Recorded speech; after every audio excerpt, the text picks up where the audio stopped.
Muy buenas tardes a todos. Hoy en un nuevo episodio de Sin Mermeladas tenemos la oportunidad de entrevistar a Mateo Guillén, que nos ha dado un poco de su tiempo, que es estudiante de la carrera de Ciencias Políticas de la Universidad Antonio Ruiz de Montoya. Y hoy día vamos a abordar dos temas diferentes, pero el primer bloque sobre unas anécdotas o un análisis al gobierno atípico de Ollanta Humala que fue desde el 2011 hasta el 2016. ¿Qué tal, Mateo? Buenas tardes. ¿Qué tal? ¿Cómo estás, Diego? Buenas tardes. Mateo, quería iniciar la entrevista preguntándote, eh, al inicio de la campaña de Ollanta con el partido nacionalista peruano, Gana Perú, el actual ya perdió la inscripción, eh, nos mencionaba mucho sobre el tema del balón de gas, ¿no? Que ahora es bastante polémico en estos días. En esos tiempos Ollanta mencionaba que el balón de gas, eh, cuando iba a ser gobierno, llegaría a costar 12 soles, lo cual no sucedió. ¿Crees que esa mentira fue algo crucial, ¿no? En la hora de los votantes para llegar a Palacio? ¿Qué tal? Sí, bueno, fue una campaña muy polémica, ¿no? Recordemos que sobre todo hoy antes un cambio, ¿no? De la primera vuelta a un discurso muy populista, a la segunda en que se mueve un poco más de su gobierno, donde finalmente fue un gobierno bastante moderado, mucho más comparado con el actual.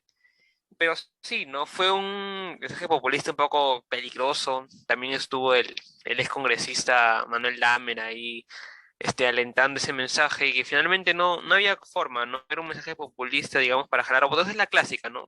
Políticos de distintos orillas ideológicas, tanto de derecha como izquierda, acuden a mensajes populistas para ganar votos, ¿no? Y eso no era verdad, pese a que sí hubo lo que actualmente está aplicando, ¿no? Y antes lo aplicó, eh, incluir el gas en el fondo de estabilización y también un gas subsidiado para las personas más pobres, ¿no? Que sí está alrededor de 15 o 20 soles, subió ahora, pero en esa época estaba algo de 15 soles, se dio, pero era un reducido, ¿no? Y no se cumplió la promesa, ¿no? Y básicamente, pues, porque estas promesas vienen de populismos económicos que, uno, lo hace sabiendo de que no se puede hacer, o dos, en campaña que pues que se puede hacer todo, pero una vez llegas al gobierno y te sientas con los funcionarios del MEF y te dicen esto no es posible, porque inclusive está dentro de esta polémica de camisea que se está hablando ahorita, ¿no? De expropiar cosas que no es posible, que termina costando más y cosas que saben muy bien que no se pueden hacer y si no lo saben se enteran cuando llegan al gobierno. Claro, claro. Claro, es lo que estaba mencionando, bueno, en otros episodios estaba mencionando que al subsistir un poquito esta problemática, indirectamente te endeudas, pero no lo sientes ahora, sino lo sientes de acá, no sé, 6 meses, un año, así sucesivamente, porque indirectamente igual pagas por ese bono, mejor dicho, un bono, y te indirectas, te endeudas igual, indirectamente. Sí, completamente, ¿no? Es lo que hay que ser muy, eh, disciplinados en la economía, ¿no? Por ejemplo, se ha cuestionado mucho el tema de los bonos que ha dado el gobierno. La función del bono, al inicio, digamos, era el tema de que hubo una cuarentena muy rígida y el Estado te decía, no te dejo trabajar por la cuarentena, pero a cambio yo te doy esto. Pero poco a poco como que ya no hay justificación, ¿no? Digamos, es el último bono que ha dado el gobierno. Si bien hay todavía hay una subida de precios y todavía hay algunos rezagos, ¿no? De lo que fue la crisis económica por tanto la primera como la segunda ola, no tiene tanta justificación.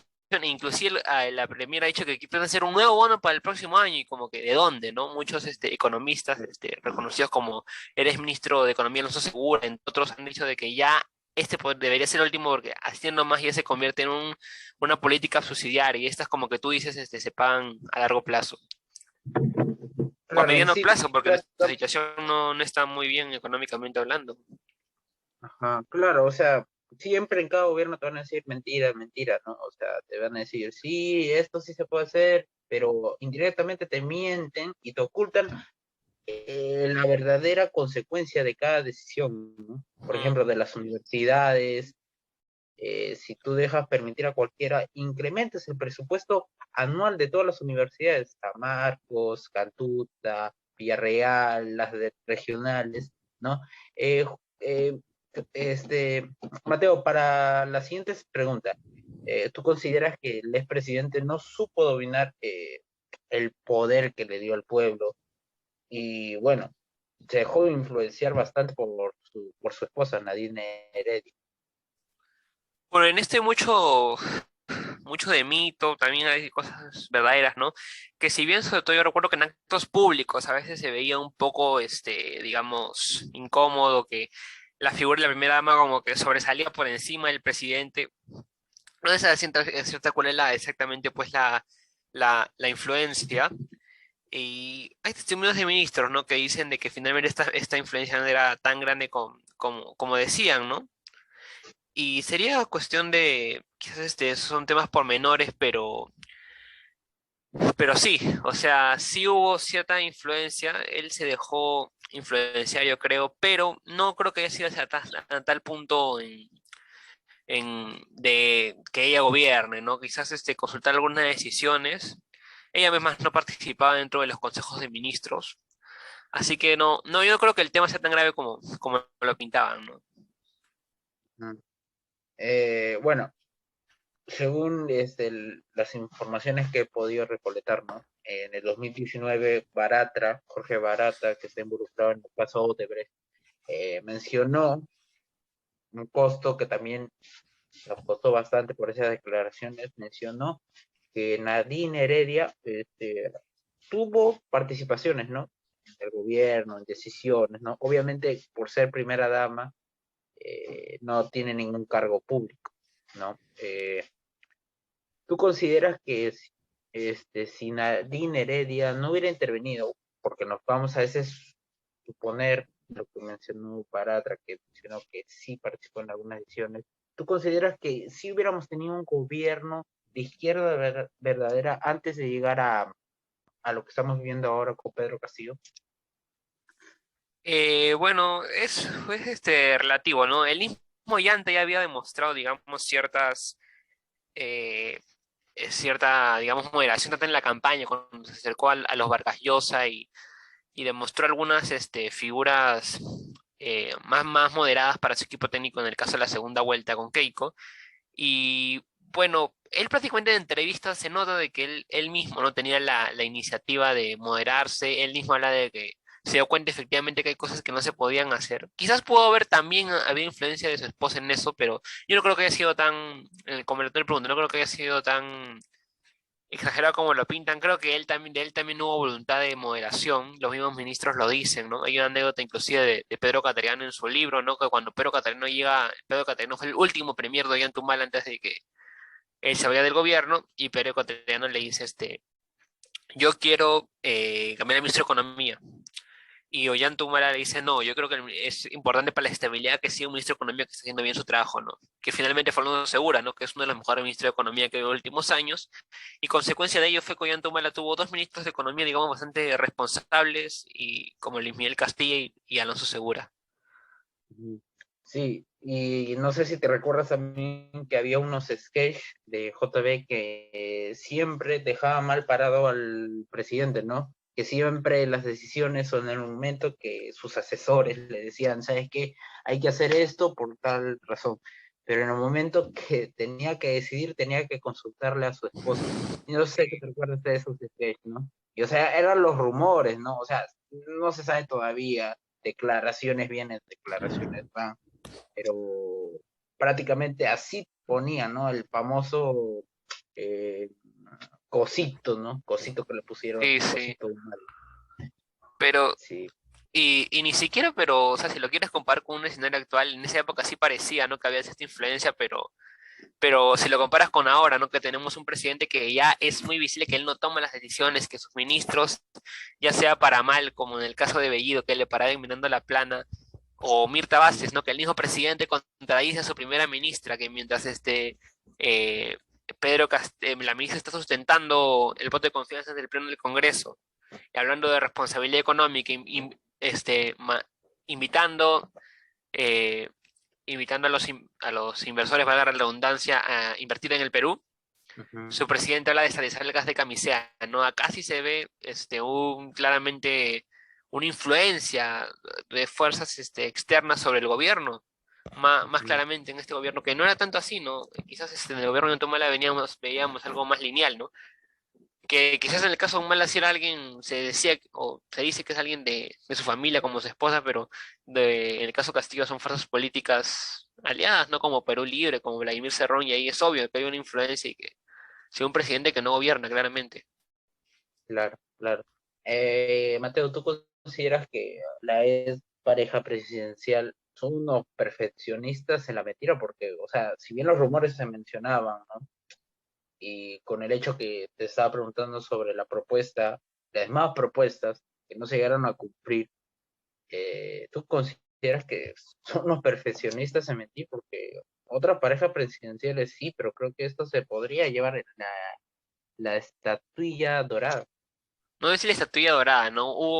Sí hubo episodios de mentira como en casi todos los gobiernos, ¿no? Pero sí, lamentablemente hubo, digamos, como en la campaña, ¿no? Cambiar de mensaje o como mencionaste el tema de el gas a 12 soles, ¿no? O tantas promesas, ¿no? Hoy no tenía me acuerdo, la gran transformación, ¿no? Que fue su gran propuesta de cambio y lo terminaron desechando apenas, para bien o para mal, apenas llegaron al gobierno, ¿no? Ahora, los reyes de la mentira, no sé, para mí, por ejemplo, el expresidente Martín Vizcarra fue mucho peor, ¿no? Es alguien que cínicamente ha mentido constantemente sobre el tema recordemos, de la vacunación y otras materias. Sí, sí hubieron mentiras antes cuando fueron candidatos como del gobierno, pero no creo, no sé si la estatuilla de oro, porque de verdad que en el Perú hemos tenido para de campeonato mentirosos. Sí, y eso también que, o sea, quisiera acotar porque hace unas últimas semanas, un ex trabajador de- del gobierno chavista, ¿no? Y muchos hablaba del dinero que Hugo Chávez supuestamente aportaba, ¿no? En las campañas presidenciales, no del 2011, sino también del 2006. Según dice que, o sea, ellos apoyaban eh, partidos de izquierda. El Partido Nacionalista pero es un partido de izquierda, pero eso todavía no se llega a un punto de comprobar, ¿no? Es como que siempre lo negaban, Ollanta negaba, ¿no? Pero nunca se llegó a comprobar si era falso lo que decía. O sea, Sí, no, y finalmente hay un testimonio, ¿no? Que es de Hugo Carvajal, el general venezolano, en que sí hubo aportes, sobre todo en la campaña de 2006, en el 2011 no tanto, pero en 2006 sí que Chávez estaba en su apogeo, ¿no? Lo cual es muy peligroso, ¿no? Porque a veces que un gobierno, pensar que no es ético, no estoy seguro si es ilegal, pero no es ético para nada y que alguien reciba plata de un gobierno extranjero, pues para una campaña es altamente sospechoso. Y más un gobierno en esa época quizás no estaba tan marcado, pero con claras,